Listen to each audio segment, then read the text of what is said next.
Today on The Pulse, an exclusive interview with Honorable Mel Franklin, Chair of the Prince George's County Council.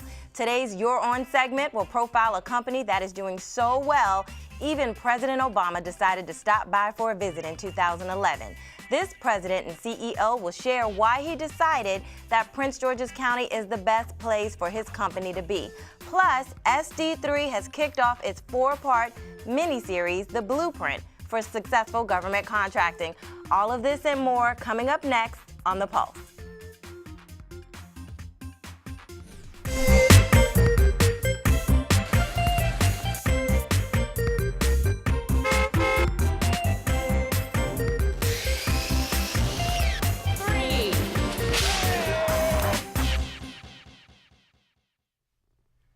Hi everyone, I'm Denise Roberts and welcome to The Pulse.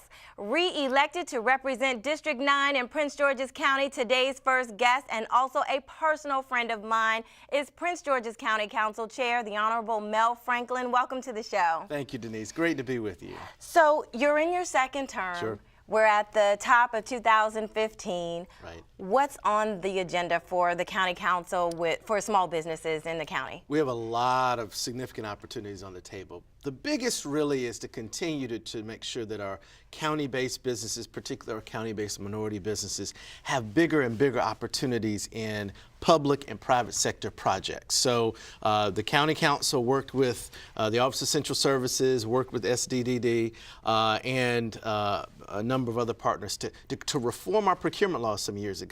And that's all now gone into effect. And what those laws do now is they give opportunities to county-based firms, county-based small businesses, minority companies to have greater chances when they're competing for procurement projects. And the idea there is we're trying to create more opportunities so our dollars stay in the county. And if those companies can get more experience and build capacity in the public sector projects, they can then go and work and be able to do more in the private sector projects. We have some major developments happening like MGM National Harbor, like the Westphalia project. You know, a lot of what we're trying to attract the FBI to Prince George's County. That would be another huge project. All of those opportunities are going to require companies that have capacity. And to build that capacity, what better opportunities than a lot of the public projects that the government does that we can utilize and favor our local companies so that they have those opportunities and can get that experience. So that's our strategy. We're working closely with supplier diversity and OCS to get folks certified, to make sure that once they get certified that they're actually aware of the opportunities, and help them connect with programs to grow capacity. You know, I remember back when we were on the board together, Prince George's County Young Dems, you were always so passionate about the issues that we decided to deal with. I see that same passion now. Thank Why is local businesses, why has that been such a hot topic for you since you've been in office? It has been, and really it comes back to this issue of how do you create wealth? You know, and in wealth, you really create through opportunity and ownership. And you know, the entrepreneurs out there who've decided to invest their lives in their business, in growing and trying to create jobs and add to the county's prosperity, they should be rewarded for the risk that they've taken and the opportunity that they're willing to create with their hard-earned money. And so it's been a passion of mine because I think it's really the central issue of wealth building. You know, in predominantly African-American communities, and in particular, you see kind of a lack of ownership when it comes to businesses in the community. And so to counter that, we need to invest in the companies that are trying to make that difference. And that's really the strategy. And you can utilize the procurement process to favor those companies so that they're able, the ones that are qualified to do the work, that they're able to actually get a track record. It's one of the biggest things that that is a barrier to minority companies, particularly local companies that are minority companies, the lack of a track record of experience with significant projects. That's what prevents them from getting greater opportunity. So what we want to do is encourage an environment where companies that are experienced, that may not be based in the county, are required to partner with our local minority companies so that they can gain the experience and capacity so that they can go from being subcontractors to one day being the prime contractors themselves. Right. That's how we create wealth and opportunity. Okay, and you talked a little bit about it already, but let's talk about the Jobs First Act. Sure. That's your baby. Absolutely. You co-sponsored this legislation with Councilmember Harrison. Yes. How did that all come to be? What is it designed to do? Sure. So it really came out of the same vision that, you know, we'd always hear from our local companies about the lack of opportunities in their own county. We'd hear from company after company that would say, you know what, I'm based in Prince George's County, I live here, but you know, I can only get opportunities in the district or in neighboring counties. I don't know what's going on in my own county. And so we heard that enough that we said, you know, we got to do something about this. Right. So we went in, we looked at our laws, and we saw that a lot of other jurisdictions do more to favor their local companies. The district has a robust program. Other jurisdictions do as well. So we said, how do we come together, create a program that favors county-based businesses, county-based minority businesses, so that they have greater opportunities? That was the genesis. We'll talk more about it as we go. Councilmember Mel Franklin, thank you so much for joining us today. Really appreciate you coming on. I really appreciate it. Okay. You don't want to miss what's next. We'll be right back.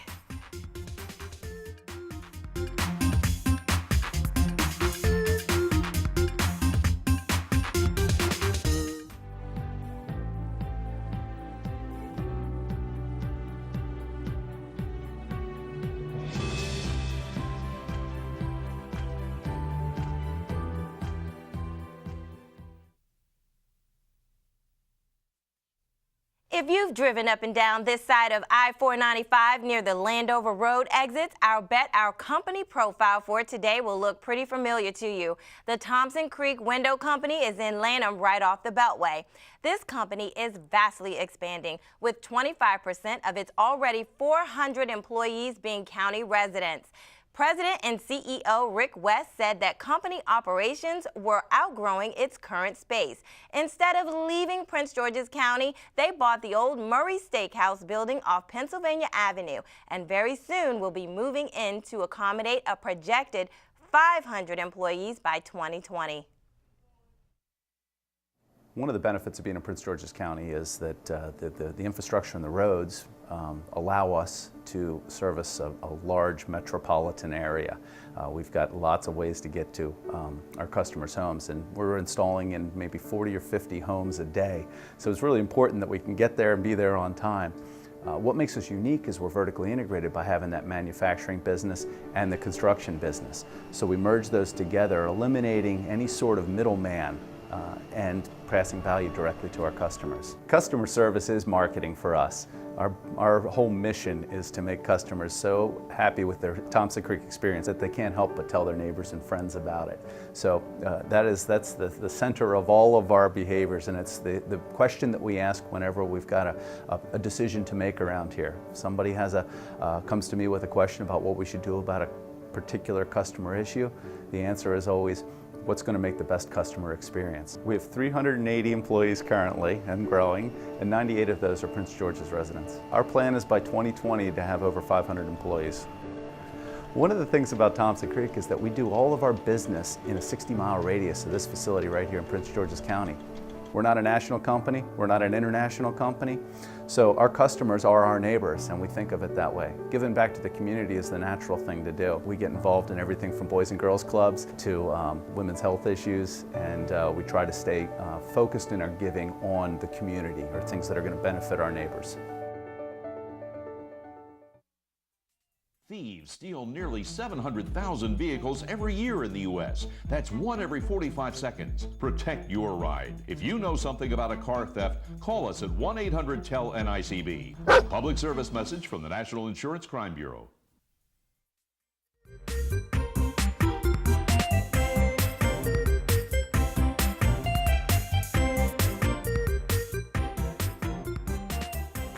Prince George's County Supplier Development and Diversity Division kicked off its mini workshop series, The Blueprint, successful government contracting. With its most popular class, How to Respond to a Prince George's County Multi-Step Invitation for Bid.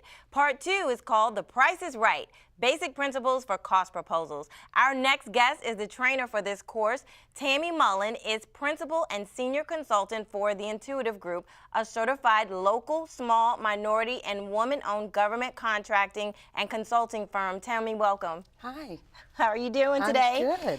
I'm good. So tell me, this class, as a business owner, I struggle with pricing. Why is this class so important for business owners? Oh my goodness. For government contractors? This class is really important. First of all, what it's going to do is it's going to help small businesses get the basic principles down when it comes to pricing. We're going to cover different elements, cost elements of pricing. We're also going to do an in-class exercise. So this is definitely the class to be in. Now, the first class of the series is about responding to a Prince George's County invitation for bid, but pricing, doesn't that go hand in hand when submitting your bids and proposals? Absolutely, absolutely. So once you have solidified your technical solution, the next step in the proposal process is actually to start to refine and reflect on your cost proposal. So when you are offering a technical solution, you want your cost proposal to actually marry whatever your technical solution is, and that's what's going to make a winnable bid. Okay. I've always heard that when it comes to government contracting, pricing can be the difference in winning or losing a contract or a bid. Why is that? Well, I think it's because most agencies have an estimate, right? They have a good idea of what they're going to pay for the service and or the product. And so pricing becomes that one element, and it's the difference between a win and a lose. So you definitely need to know what your costs are so that you, again, can put in a winnable bid. But if the government is looking for the lowest responsible bidder, how is it that you can price yourself out by coming in too low? Well, I think a lot of the times what companies will do is they try to go in as a low bidder. There are two schools of thought when going in as a low bidder. I think the first one is you can do it as a strategic initiative if you choose. That way you may have some other reasons for coming in very low. Maybe you have some other larger plans. But if you're just looking to be a low price leader and just undercut everybody, at some point you're going to go out of business because the revenue that you're generating is not going to be enough to cover the costs that you're incurring. Okay. Now, you mentioned estimating. What is estimating and why is it important and how does it fit in? Sure. So estimating is it's a probable approximation of costs, right? Okay. So let's take, for example, you are looking to have a roof built, right? What you would typically do as a homeowner, you're going to call up maybe 3 to 4 contractors. You're going to have them come in, take a look at the roof. They're going to give you an estimate or a proposal based on the services that they're going to provide for your roof. Well, let's just pose that to what we're doing today, right? And so we have to do the same things as small business contractors. We have to understand what our costs are for our bid price. And so you can do a very simple exercise. You can actually take a basic spreadsheet. On the left side, you can actually have your cost elements, and on the right, you have your estimate. Tami Mullen, thank you so much for being here today. Thank you for having me. Okay. The Price is Right, Basic Pricing Principles for Cost Proposals will be held Wednesday, March 11, 2015 at 12 p.m. at the Greenbelt Library located at 11 Crescent Road in Greenbelt, Maryland. To register for the class, you can go to diversity.mypgc.us. Thank you for joining us today. If you want to see any of our previous episodes again, just go to our website. It's diversity.mypgc.us and click on the pulse. We're also on Facebook and Twitter at PGC Diversity, and you can also find us on Instagram and Flickr, Google+, and our YouTube channel, The Pulse TV. In honor of Women's History Month, next time on The Pulse, it's going to be an all-woman show. And these women are game changers. Natalia Olson is SBA's Regional Administrator for the Mid-Atlantic region. Hetty Thomas is the leading lady at Lutario Thomas. And You're On will profile a certified Prince George's County-based minority and woman-owned business down at the National Harbor, the 21st Century Expo Group. Until then, I'm Denise Roberts, and remember, Prince George's County's business is the success of your business.